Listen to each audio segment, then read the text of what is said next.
Welcome back to Inspire to Enrich, Part 2, or Take 2, or the sequel. Maybe we'll just call it the sequel. So if you are new here, then you may not realize that I've taken a 2-month hiatus. If you've been around, thank you for being around. And also, you probably have noticed that I have been a little MIA over the last couple of months. And that's for a lot of reasons. But the biggest one, and the one that I want to talk about in today's podcast, is the loss of creativity. So over the last couple of months, I've just been feeling so uninspired, so burnt out, so dang tired, honestly.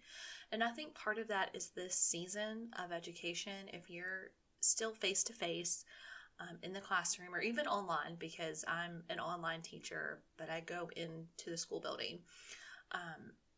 This time of the year is just exhausting. So April was all about gearing up for standardized testing, and then 2 weeks of standardized testing. I literally tested students for 10 days in a row. It included makeup days, but still, that's a lot. And then the end of the year. So the beginning of the year is filled with excitement and new and fun, and the kids are really on their best behavior. And then the end of the year is filled with I'm exhausted, and even the best behaved kids are throwing pencils across the classroom and licking their friends. I feel like every teacher, doesn't matter what grade you're in right now, is feeling a little burnt out and a little done. And I know a lot of people have an opinion about how teachers get the summers off, and oh, you guys don't have to do anything, it's so nice. We earned it. I'm going to tell you right now, we earned it. So those who don't know, if you're not a teacher, here's how it works. They take a regular salary that you would get paid, but it's a salary for 10 months because technically we only work for 10 months. And then they divide that 10-month salary up over 12 months. So what you think you're going to get paid each month is not what you get paid each month, which is nice. Now, don't get me wrong. I do love having my summers off. But the money that we get over the summer is like, oh, hey, we also owe you this kind of money. It's not like we get paid for not working. We work. Anyway, I'll jump down off that soapbox and climb up onto another one. So creativity. I was feeling so overwhelmed, I guess, and there's a new update on Instagram every other day, and I was tired of it, and I am still kind of tired of it. I've posted sporadically, but the social part of it is gone for me. And right now, it's just all about the media and the marketing, and that's not what I wanted to do. If that's what I wanted to do, I would have kept my job in New York and still be working in public relations. I don't want to be a marketer. I just want to share what I know with people, and that's it. So I was feeling just blah about the whole thing, and that kind of trickled into podcasting. This was something that I did because I've been wanting to do it for a while, but it was kind of a creative outlet for me. It was like my Tuesday ritual. I would come home, I had the house to myself, and I would record my podcast, and then I would upload it on Fridays. And that was a really great rhythm. I had a great routine, and I had 18 episodes under my belt, so I felt really good about it. And then I just hit a wall and felt like, where am I going? What am I going to talk about? What do I have to offer? So I kind of stepped back and revamped or rethought or reframed, whatever reword you want to use there, how I wanted to impact teachers and parents, and specifically teachers and parents. This podcast is not made for kids. It's made about kids and adults too, but what I'm offering up are ways to help engage and enrich a student or a child who has a creative spark, who has a deep interest in something or wants to learn more.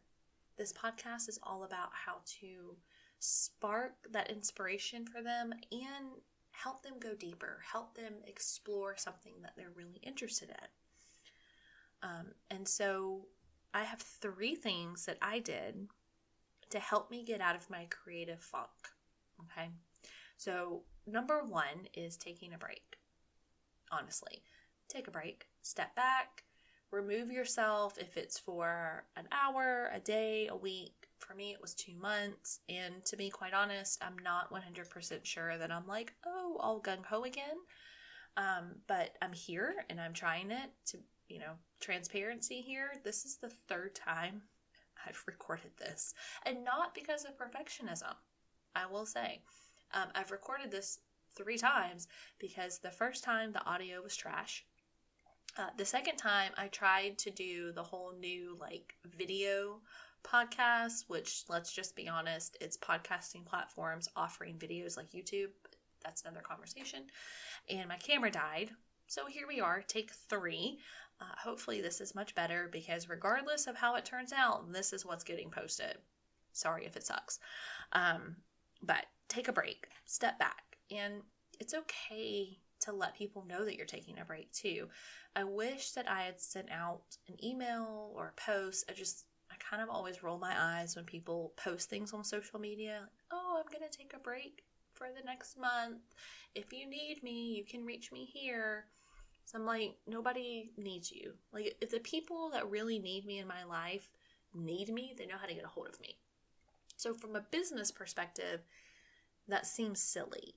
However, I have a friend who has a social media business, and I've worked with her. She is amazing. She sent out an email about a week ago that said, hey, just wanted you to know I love you guys. I'm here for you, but I need to take a break. And I'm going to be taking the summer off to spend time with my kids. I'll be back in August. There was no reach out to me here if you need me. No, she just straight up said, I'm taking a break. I'm not booking any clients for the next 2 months. I'm going to be hanging out with my boys and I'll see you in August. And I thought that is a really nice way to be professional and personal at the same time. And I kind of wish I had done that, but I didn't. I just ghosted everybody on my email list. So if you're on my email list, I'm truly sorry. The confrontation avoider in me just can't deal, and so I just ghosted everybody. Sorry. But I will be back. I will.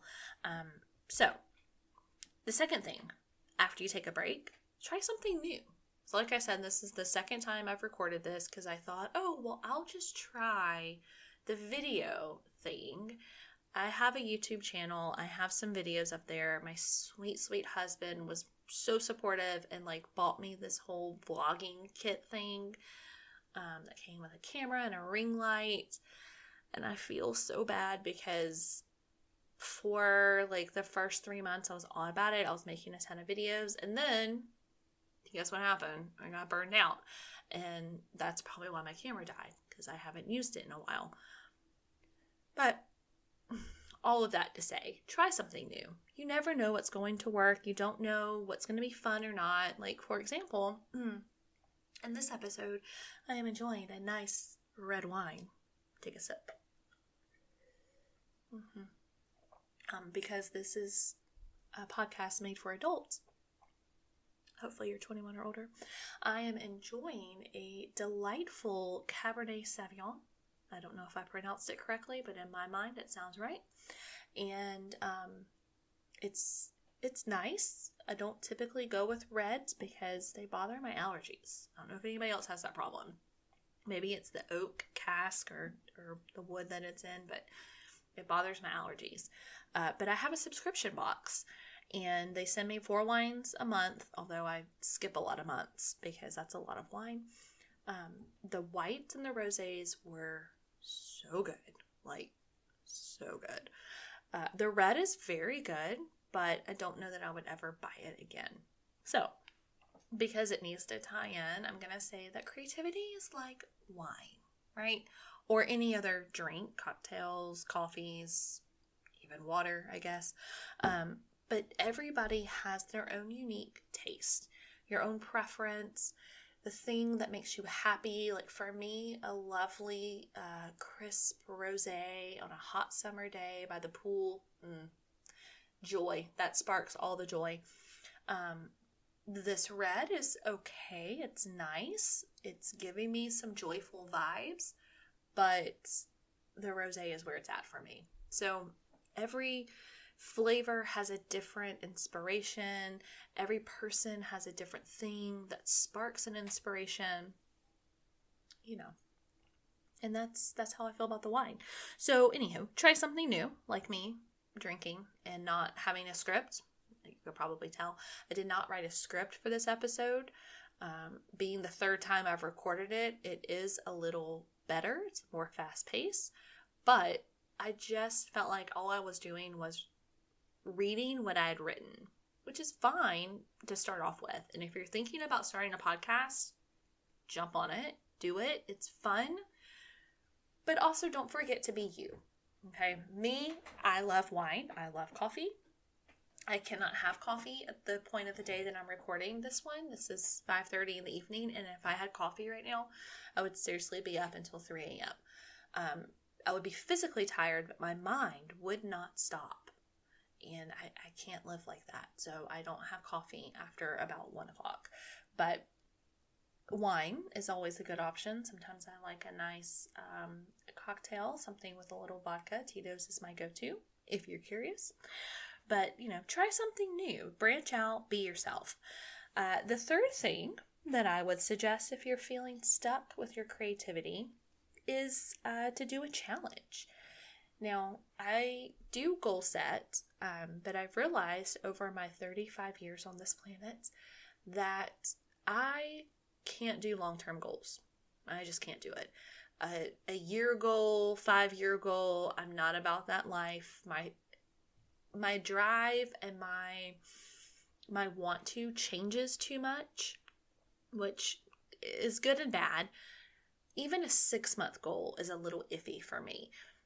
I get overwhelmed very easily. I'm extremely choice challenged, and just knowing that there's this looming deadline for a year kind of freaks me out a little bit.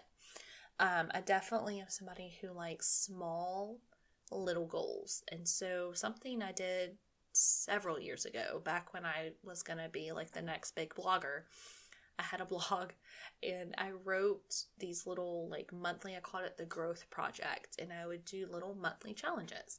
1 month it was like a photography challenge, and there's some that you can find online. And so I would just Google photography challenge, and I would post a picture on Instagram back when it was, just pictures and crazy filters and super fun. Honestly, it wasn't all this other nonsense. I would post a picture for the photography challenge. 1 month I did a fitness challenge. Recently I took up needlepoint. I did not know how tedious that is. If you know somebody who does needlepoint or embroidery, that's hard to say. Give them a high five or buy something from them, because that is a challenge. And what I picked up over spring break, I have not finished. Because it is a lot more tedious than I thought. But all that to say, sometimes a short challenge is a way that you can spark some creativity, embrace, your enrichment, get inspired, but not feel overwhelmed by a looming deadline. So if that's something that you're interested in, I just finished writing a 30-day writing challenge, ironically. I see that now. But it's 30 days. It's a different writing prompt topic each day, just to help you get started with writing. You can use it in the classroom. They're all kid-friendly, but you can also use it for yourself as an adult, just to spark something new. But if a growth project, we could rename it to whatever, the community decides. But if that's something that would be interesting to you, I would love to continue it. Maybe on Instagram or over on the blog, where we could have a conversation and try new things together. So let me know. Hop over to Instagram at Inspired to Enrich. Let me know what you think. But so those are the 3 things that I've done to help me get unstuck. I stepped away. took a break, still kind of in the middle of a break. We'll see how it goes. Try something new, like drinking wine while you're podcasting. And doing a challenge, a short challenge. So let me know what you think. If you're stuck with creativity, let's work through it together. I hope that take 3 was much better. And I hope that you have a wonderful day, night, evening, whenever you're listening to this. Take care.